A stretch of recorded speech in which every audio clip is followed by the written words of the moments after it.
दोस्तों फाइनली हम यहाँ पे कह सकते हैं दोस्तों new income tax bill, yes आज के दिन की अगर हम लोग बात करें तो फाइनली पार्लियामेंट में हम लोग को new income tax bill Nirmala Sitharaman ji के ओर से मतलब टेबल पे यहाँ पे रखा गया। अब ऐसा यहाँ पे कह सकते हो लोकसभा में ये हम लोग को सामने आते हुए देखने को मिल गया। बिकॉज हम जैसे कि इसके पहले भी मैंने आप लोगों को बोला था, कई समय से हम लोग सुन ही रहे हैं, कितने साल हो गए कि नया टैक्स का बिल आने वाला है। पुराना जो इनकम टैक्स एक्ट चल रहा है 1961 का, भाई वो बदलेगा बदलेगा बदलेगा, कई समय से चल रहा है। 5 साल हो गए, 10 साल हो गए, 15 साल हो गए, एंड फाइनली अभी जाके हम कह सकते हैं 2025 में इसके ऊपर अभी हम लोग को एक्चुअल में यहाँ पे हम कह सकते हैं कि ऑफिशियली कदम उठाते हुए देखने को यहाँ पे मिल रही है सरकार। तो ये एक पॉइंट हम लोग को देखने को यहाँ पे मिल रहा है। सो डेफिनेटली इससे रिलेटेड बहुत सारे डाउट आप लोगों के दिमाग में यहाँ पे चल रहे हैं, तो उस सभी डाउट्स को यहाँ पे मैं धीमे धीमे करके क्लियर यहाँ पे करते जाऊंगा। कल के दिन भी मैंने इसी टॉपिक से रिलेटेड वीडियो बनाया था, तो इसीलिए वही से सारे वो डाउट्स जनरेट हुए। तो चलिए स्टार्ट करते हैं। सबसे पहले तो जो लोग पूछ रहे हैं अरे सर वो डीटीसी का क्या हुआ, डायरेक्ट टैक्स कोड, अरे यही है वो न्यू इनकम टैक्स बिल जो आपको देखने को मिल रहा है ना, वही वो डायरेक्ट टैक्स कोड हम लोग को देखने को यहाँ पे मिल रहा है। ठीक है, होता क्या है, 2 टाइप के टैक्स होते हैं। एक होता है इनडायरेक्ट टैक्स। इनडायरेक्ट टैक्स अभी क्या बन गया है, जीएसटी बन गया है, गुड सर्विस टैक्स बन गया है। एंड डायरेक्ट टैक्स मतलब क्या, इनकम टैक्स, बस वही है वो। डायरेक्ट टैक्स बोलो इनकम टैक्स बोलो, दोनों सेम ही चीजें हैं।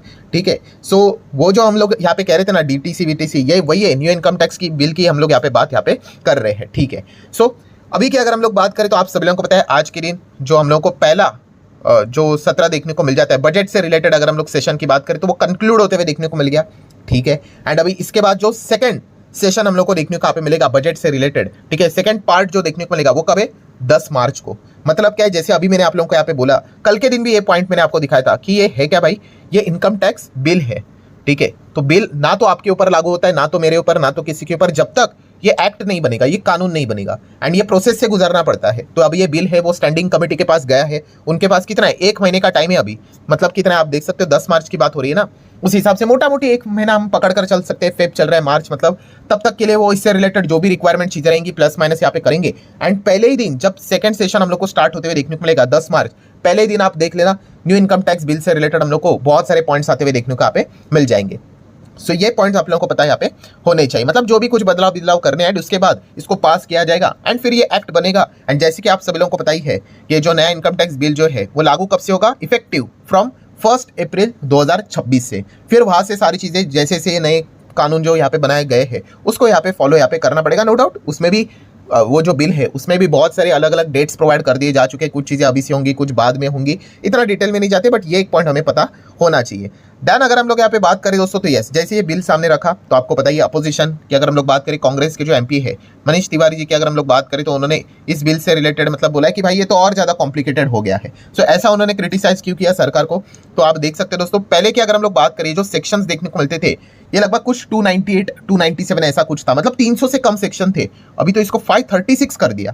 देन चलो चैप्टर तो 23 थे, पहले भी सेम थे। एंड अगर हम लोग यहाँ पे बात करें शेड्यूल्ड के हिसाब से भी पहले 14 थे, उसको भी 16 शेड्यूल्स देखने को मिल रहे। तो सिंप्लीफाइड किधर हुआ, ये तो और ज्यादा क्या हो गया, कॉम्प्लिकेटेड करके रखा है सरकार ने। ये क्रिटिसिज्म अपोजिशन ने यहाँ पे करके रखा है, तो ऑब्वियसली सदन में ही ये बात उठाई गई, तो इसका जवाब भी सदन में यहाँ पे देना पड़ेगा। तो निर्मला सीतारमण जी ने इससे रिलेटेड जवाब भी दिया है कि नो डाउट हम कह सकते हैं लास्ट टाइम जो सेक्शन थे 300 से भी कम थे, बट अभी उन्होंने क्या किया, उन सेक्शंस के अंदर बहुत सारे सेक्शंस थे, सो उसको डिवाइड कर दिया है। ठीक है, एंड इसीलिए ये सेक्शंस अभी हम लोग को ज्यादा देखने को यहाँ पे मिल रहे हैं, बट वो काफी सिंपल है, ऐसा निर्मला सीतारमण जी का कहना है। प्लस आप देख सकते हो कि जो पहले के जो पेजेस हुआ करते थे, ठीक है, वो 823 हुआ करते थे, वो अभी 622 हो गए। कल के दिन भी मैंने आप लोगों को दिखाया था, जो न्यू इनकम टैक्स बिल है उसका पीडीएफ भी आप डाउनलोड करके देख सकते हो, 622 पेजेस का देखने को यहाँ पे मिल रहा है।